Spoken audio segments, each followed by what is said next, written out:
पुरुष स्वर्गत विजु बाबूर जन्म जयंती मार्च 5 90 दशक पंचायत राज दिवस हिसाब से राज्य सरकार पालन कर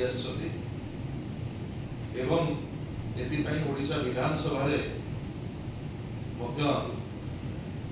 एक आक्ट हिसाब से ये दिन को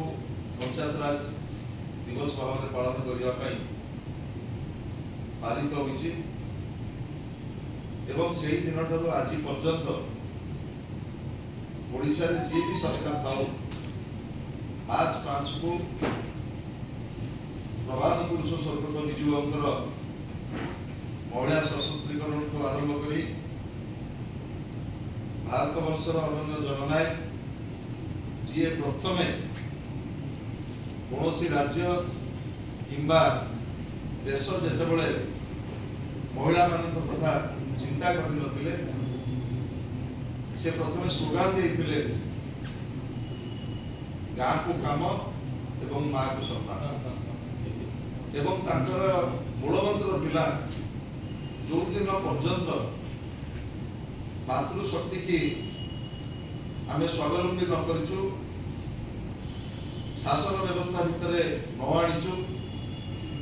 से दिन पर्यंत ओडिशार विकास हो पारिबो नाही जो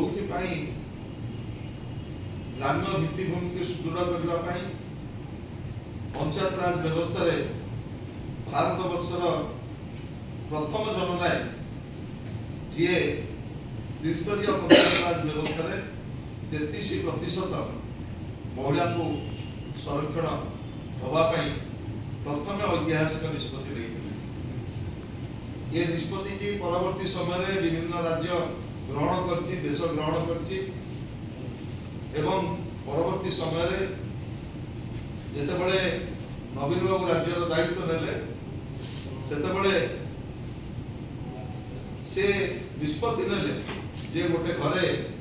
गोटे पुरुषर जी अधिकार अच्छी गोटे मार से अधिकार अच्छी जो त्रिस्तरीय पंचायत राज व्यवस्था 50% महिला को स्थान संरक्षण केवल नुह एवं भारत वर्ष किभली भाव में विधानसभा और पार्लियामेंट रे महिला स्वतंत्र रिजर्वेशन विजु जनता दल एवं यार नेता पूर्वतन मुख्यमंत्री विरोधी दल नेता श्री नवीन पट्टनायक भारत वर्षर गणतांत्रिक इतिहास रे सर्वाग्रे रही किंतु दुर्भाग्यर कथा आउ 48 घंटार अवधि रहिला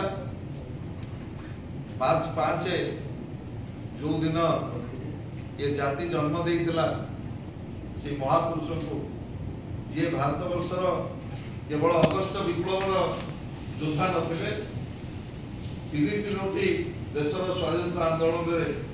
जी जीवन को तिल देवा दग्ध करते ओडिशा को नवनिर्माण तांकर भूमिका एवं पंचायत राज व्यवस्था महिला मानकर प्रति तांकर जो अवदान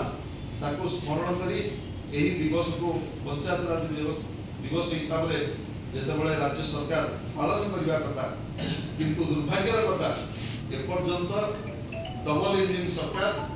कौन निष्पत्ति नहीं ना आउ 48 घंटा पर से प्रभात पुरुष को किभली भाव में सम्मान दिया आमे तथापि आशा रखुचु